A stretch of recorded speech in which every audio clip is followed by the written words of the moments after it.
Merab Dvalishvili lightheartedly quips that his journey in mixed martial arts, MMA, might have taken a completely different route if it hadn't been for a certain former champion in the UFC. Imagine this. The current UFC Bantamweight champion, who dominates the division today, actually faced a shaky start with 2 consecutive losses shortly after stepping into the Octagon between 2017 and 2018. It's a remarkable transformation to see how far he has come since those initial struggles. Since then, Dvalishvili has built an impressive resume, racking up a remarkable 13 consecutive victories and successfully defending his title twice in the bantamweight category. In just a few days, Dvalishvili is prepared to go toe-to-toe with the 4th-ranked contender, Cory Sandhagen, in the co-main event of UFC 320, taking place in Las Vegas. Reflecting on his journey, Dvalishvili shared that his current standing might not have been possible without the invaluable support of a longtime friend and training partner.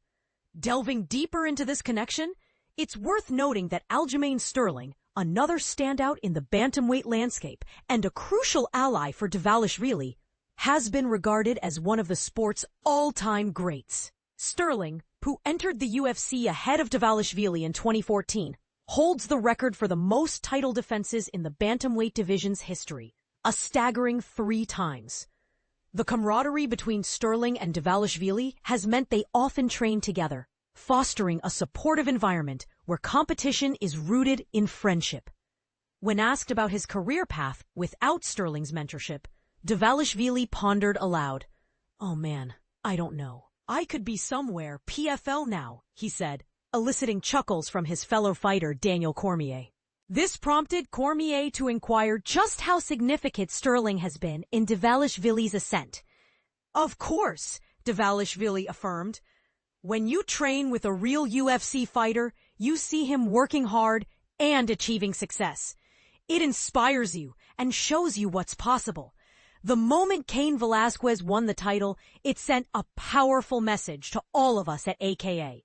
Oh my goodness, we can actually become champions." He emphasized the importance of mentorship, stating, "You learn from it." And that's why I make it a point to share my experiences and knowledge with the younger fighters coming up. In an interesting twist, despite the steadfast promise between Sterling and Dvalishvili never to compete against one another, one former bantamweight champion is anxious to see their paths cross. "I want to see Merab and Sterling fight," expressed TJ Dillashaw during an appearance on the Jackson podcast. He elaborated, "They could generate a considerable amount of revenue. I get that they are best friends, but at the end of the day, it's a business. Who cares? It would be an incredible narrative, and Sterling should consider returning to that weight class." This raises an intriguing point. Should friendship stand in the way of such lucrative and potentially groundbreaking fights in the world of MMA? What are your thoughts on this? Do you agree with Dillashaw that they should fight? Or do you believe their bond should remain unaltered by the sport's competitive nature? Feel free to share your opinions in the comments.